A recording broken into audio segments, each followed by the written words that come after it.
சரி, எல்லாரும் இங்கிலீஷ்ல பேசிட்டாங்க, அதனால நம்ம தமிழ்ல பேசும்.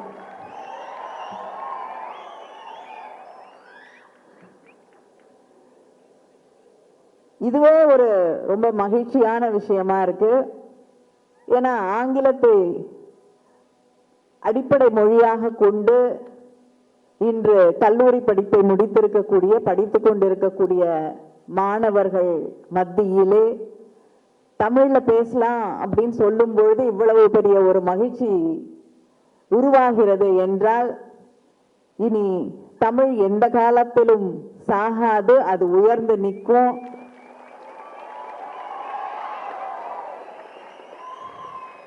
அப்படிங்கிற ஒரு மகிழ்ச்சிகரமான நம்பிக்கையை தரக்கூடிய ஒரு கிராஜுவேஷன் செரமனி இது.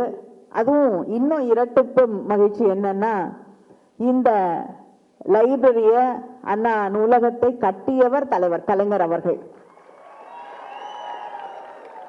அவர் உருவாக்கிய இந்த அரங்கத்திலே இன்று தமிழ் அப்படின்னு சொல்லும்போது இவ்வளவு மகிழ்ச்சி நம்பிக்கை ததும்பும் போது நிச்சயமாக அவருக்கு இது ஒரு நிறைவை தந்திருக்கக்கூடிய ஒன்றாக, நம்பிக்கையை தந்திருக்கக்கூடிய ஒன்றாக, எதிர்காலத்தில் தமிழ் எப்பொழுதும் வாழும், யார் கொண்டு வந்து எதை திணிச்சாலும் தமிழன் தமிழனாக தமிழச்சிகளாக வாழ்வார்கள் என்ற நம்பிக்கையை தரக்கூடிய ஒன்றாக இது இருக்கிறது. உங்களுக்கெல்லாம் ரொம்ப அட்வைஸ் பண்ண வேண்டிய அவசியம் இல்லை, தேவையும் இல்லை. ஏனென்றால் உங்களுக்கே எல்லாம் தெரியும். எங்களை விட அதிகமாக எல்லாவற்றை பற்றியும் தெரிந்து கொள்ளக்கூடிய வாய்ப்பு இருக்கக்கூடியவர்கள் நீங்கள். இந்த உலகமே உங்க கைக்குள்ள இருக்கக்கூடிய இந்த ஒரு சமூகத்துல ஒரு காலகட்டத்திலே வாழ்ந்து கொண்டிருக்கிறீர்கள். ரெண்டு விஷயம் பகிர்ந்து கொள்ள விரும்புகிறேன். ஒன்று, நாம் இன்னைக்கு இங்க படிச்சுட்டு உட்கார்ந்துருக்கோம்னா அதற்கு பின்புலமாக இருந்த, அதற்கு முன்னால் நம்முடைய சரித்திரம் என்ன என்பதை நீங்கள் ஒவ்வொருவரும் தெரிந்து கொள்ள வேண்டும். ஏன்னா இன்னைக்கு இங்க இந்த மேடையிலே இத்தனை பேர் படித்து பட்டதாரிகளாக, வைஸ் சான்சலராக, ஒரு நிறுவனத்தை நடத்தக்கூடியவர்களாக இன்று அமர்ந்திருக்கிறார்கள் என்றால், ஒரு காலகட்டத்திலே கல்வி மறுக்கப்பட்ட சமூகங்களிலிருந்து இன்னைக்கு மாணவர்கள், இன்னைக்கு சர்வசாதாரணமான ஒரு விஷயம் தமிழ்நாட்டை பொறுத்தவரை ஒரு டிகிரி வாங்குறதுங்கிறது இல்லையா? எல்லாருமே காலேஜுக்கு போய் படிக்கக்கூடிய அந்த கனவுகளோடு தான் வருகிறோம். ஏதாவது ஒரு வகையிலே அந்த கனவை நிறைவேற்றிக் கொள்ளக்கூடிய வாய்ப்பை பெற்றவர்களாக இருக்கிறோம் என்றால் அதற்கு பின்னால் இருந்த போராட்டம் எத்தனை பேர் அதுக்காக பாடுபட்டிருக்காங்க. ஏன்னா கல்வின்றது நிறைய பேருக்கு மறுக்கப்பட்டது. அந்த பள்ளிக்கூடம் வழியா கூட நடந்து போக முடியாத ஒரு சூழல்லாம் இருந்தது. அதையெல்லாம் இன்று தாண்டி வந்திருக்கிறோம் என்றால் அந்த போராட்டத்திற்கு கொடி பிடித்தவர்கள், அடிபட்டவர்கள், ரத்தம் சிந்தியவர்கள், கண்ணீர் விட்டவர்கள், சிறையிலே அடைக்கப்பட்டவர்கள் யார் என்பதை நாம் தெரிந்து கொண்டால்தான் இந்த உரிமையை நம்மால் தக்க வைத்துக் கொள்ள முடியும். நம்ம பிள்ளைங்களுக்கு நம்ம கொடுத்துட்டு போறது வீடோ வேற எதுவோ இல்லை. இந்த உரிமை, சுயமரியாதை அப்படிங்கறத தான் நீங்க அடுத்த தலைமுறைக்கு தந்து விட்டு போகக்கூடிய மிகப்பெரிய ஒரு கிஃப்டா, ஒரு பரிசாக இருக்கும் என்றால் அதுதான். நம்முடைய உரிமைகளை நாம் பாதுகாத்து அடுத்த தலைமுறைக்கு தந்துவிட்டு போக வேண்டும்.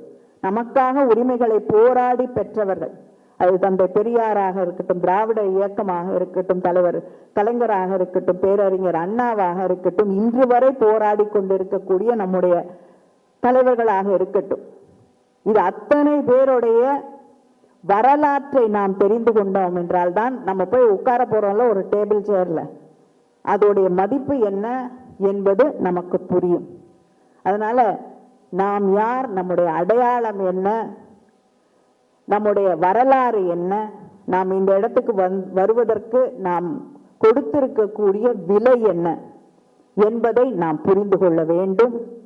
ஏனென்றால் இது போராடி பெற்ற உரிமைகள், இதை நாம் தக்க வைத்துக் கொள்ள வேண்டும். அது ஆணாக இருக்கட்டும், பெண்ணாக இருக்கட்டும், அதுவும் பெண்கள் படிக்கிறதுங்கிறது இன்னும் பெரிய போராட்டம்.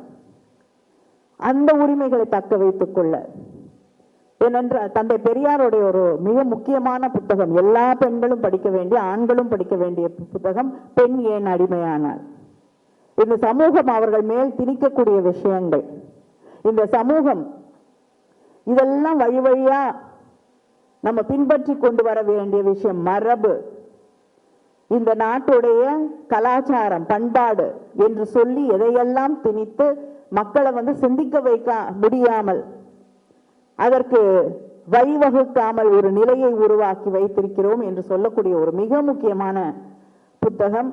இதெல்லாம் தான் நம்முடைய வரலாற்றிலே நாம் புரிந்து கொள்ள வேண்டிய ஒன்று. இன்னொன்னு, வாழ்க்கையில இது உங்களுடைய பயணம். It is your journey in life. இன்னையில இருந்து இல்லை, your life is your journey. அது வேற யாரும் வாழ முடியாது.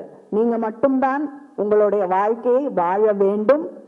நீங்க மட்டும்தான் உங்களுடைய வாழ்க்கையை உங்களுக்கு என்ன வேணும் என்பதை புரிந்து கொண்டு வகுத்து கொள்ள வேண்டும். இன்னொருத்தர் சொல்றாங்க, இன்னொருத்தர் திணிக்கிறாங்க, இன்னொருத்தர் கொண்டு வந்து தப்பு சரி அப்படிங்கறதெல்லாம் நம்ம மேல சொல்லிக்கிட்டே இருப்பாங்க. ஆனால் நமக்கு எது நியாயம் என்று படுகிறதோ, எது சரி என்று படுகிறதோ, ஜாதி மதம் இதையெல்லாம் ஒதுக்கி வைத்துவிட்டு மனிதர்களாக நமக்கு எது நியாயம் என்று படுகிறதோ, எது சரி என்று படுகிறதோ அந்த பயணத்தை நீங்கள் கையில எடுக்க வேண்டும். என்ன வேலை பார்க்கிறோமோ, என்ன செய்யணும்னு நினைக்கிறோமோ, என்ன செய்கிறோமோ, எல்லாவற்றையும் தாண்டி மனித நேயத்தோடு மனிதர்களாக இந்த சமூகத்திற்கு நம்மால் என்ன செய்ய முடியும், அந்த வெறுப்பு, காழ்ப்புணர்ச்சி இதையெல்லாம் புகுத்தக்கூடிய விஷயங்களை ஒதுக்கிவிட்டு நாம் இந்த சமூகத்திலே எப்படி வாழ வேண்டும் என்ற அந்த ஒரு சின்ன சிந்தனையோடு நீங்கள் உங்கள் வாழ்க்கையை மற்றவங்க திணிக்கிற விஷயங்கள் எல்லாம் தூக்கி போட்டுட்டு உங்க வாழ்க்கையை நீங்கள் வகுத்து கொள்ள வேண்டும்.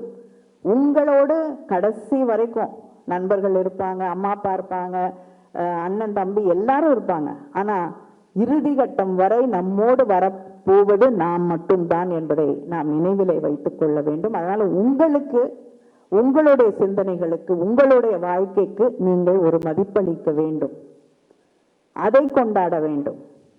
அதை நாம் ஒரு காலகட்டத்தில் இந்த கண்ணாடி முன்னாடி நின்று நான் என்னவாக வாழ்ந்திருக்கிறேன் என்று பார்க்கும்போது நீங்கள் பெருமைப்படக்கூடிய ஒரு வாழ்க்கையை நீங்கள் வாழ்ந்திருக்க வேண்டும் என்று அதை உங்களோடு பகிர்ந்து கொள்ள விரும்புகிறேன். இந்த லைப்ரரி, இந்த அண்ணா நூற்றாண்டு நூலகத்தை கட்டியது தலைவர் கலைஞர் என்று சொன்னேன். தலைவர் கலைஞர் அவர்கள் சிங்கப்பூர் லைப்ரரி அளவுக்கு, அந்த சிங்கப்பூர் நேஷனல் லைப்ரரி அளவுக்கு அதைவிட ஒரு சிறப்பான நூலகத்தை சென்னையிலே கட்ட வேண்டும் என்ற அந்த நோக்கத்தோடு தான் இந்த நூலகத்தை எழுப்பினார்கள். தலைவர் கலைஞர் அவர்கள் சிங்கப்பூர் நூலகத்தை போல ஒரு நூலகத்தை எழுப்ப வேண்டும் என்று நினைத்த அந்த மனிதன் திருக்குவளை என்று யாருக்குமே அவ்வளவா பேர் கூட தெரியாத ஒரு சின்ன குக்கிராமத்துல பிறந்த ஒருத்தர், ஒரு சாதாரண குடும்பத்துல, ஒரு பிற்படுத்தப்பட்ட, மிகவும் பிற்படுத்தப்பட்ட, பெரிய வாய்ப்பு வசதிகள் இல்லாத ஒரு குடும்பத்துல பிறந்த ஒரு மனிதன் தான் இன்று இத்தனை பேருக்கு தெரிந்த ஒரு பெயராக, இவ்வளவு பெரிய ஒரு வளர்ந்த நாடுக்கு இணையாக என்னுடைய மாணவர்கள் படிக்க வேண்டும், அவர்கள் பயன்படுத்திக் கொள்ள வேண்டும் என்பதற்காக இவ்வளவு பெரிய உலக தரம் வாய்ந்த ஒரு நூலகத்தை கட்டியவர். அதனால ஒவ்வொருத்தருக்குள்ளேயும் அந்த கனல் இருக்கிறது. அதனால நான் இங்கிருந்து வந்தா அங்கிருந்து வந்த முடியுமா முடியாதா என்ற அந்த எந்த மனத்தடையும் இல்லாமல் I can achieve what I want to do, nothing can stop me என்ற அந்த ஒரு நம்பிக்கையோடு, தன்னம்பிக்கையோடு நீங்கள் வாழ வேண்டும். எதுவாக இருந்தாலும் ஒரு மனத்தடை, ஒரு டிப்ரெஷன், இதுக்குள்ள நாம் போக வேண்டிய அவசியமே இல்லை. நான் தலைவர் கலைஞருடைய வாழ்க்கையிலிருந்து உதாரணங்கள் சொல்லணும். யாருமே இன்னைக்கு உலக தலைவர்களாக இருக்கக்கூடியவர்கள், அந்த உலகத்துல பெரிய பெரிய பிசினஸ் எஸ்டாப்ளிஷ்மெண்ட்ஸ் வச்சிருக்கக்கூடியவங்க யாருமே எடுத்த உடனே வெற்றி பெற்று விடவில்லை. தடைகளும் எந்த வலிகளும் இல்லாமல் அந்த இடத்தை அடைந்து விடவில்லை. நமக்கு ஒரு விஷயம் நடக்க அப்புறம் கை வலிக்கும், உடம்பு வலிக்கும், தலை வலிக்கும், எல்லாம் ஜுரம் வரும். அது போலதான் ஒரு சின்ன வலி, ஒரு சோர்வு, டிப்ரெஷன், ஒரு விஷயம் நமக்கு நடந்துருது, அது பிடிச்சுக்கிட்டே இருந்தீங்கன்னா அது ஒரு பெரிய பிரச்சனையாக மாறும். அது தூக்கி தூர போட்டுட்டு அடுத்த வேலை, அடுத்த விஷயம், அடுத்த சாதனை, அடுத்த நமக்கு பிடித்த விஷயம் என்ன என்று நோக்கி ஓடிக்கொண்டே இருந்தோம் என்றால் உங்களுக்கு மகிழ்ச்சியும் வெற்றியும் தொடர்ந்து உங்களோடு பயணிக்கக்கூடிய ஒன்றாக இருக்கும். இதுதான் உங்களோடு நான் பகிர்ந்து கொள்ள நினைத்த விஷயம். மற்றதெல்லாம் நான் உங்களுக்கு சொல்ல வேண்டிய அவசியம் இல்லை. விசி அவர்களுடைய பேஜ்ல உங்களுக்கு எல்லாத்தையும் விரிவாக எப்படி நாலேஜ் தான் வந்து எதிர்காலத்திலே இன்று கூட அதுதான் பவர். அது எந்த விஷயமா இருந்தாலும் எல்லாவற்றையும் தெரிந்து கொள்ளுங்கள். Because that is unbeatable power, knowledge. எல்லாத்தையும் படிங்க, எல்லாத்தையும் தெரிஞ்சுக்கோங்க. இது எதுக்கு நமக்குன்னு நினைக்காதீங்க. எல்லா விஷயங்கள் as it's becoming more specialised, எல்லாமே ஸ்பெஷலைஸ்டா தனியா ஒரு கம்பார்ட்மெண்டலைஸ்டா ஆகி கொண்டிருக்கக்கூடிய அதே நேரத்துல தான் everything is becoming inclusive in this world.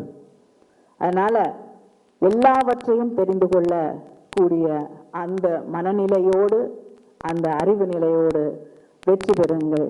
வாழ்த்துக்கள். நன்றி. வணக்கம்.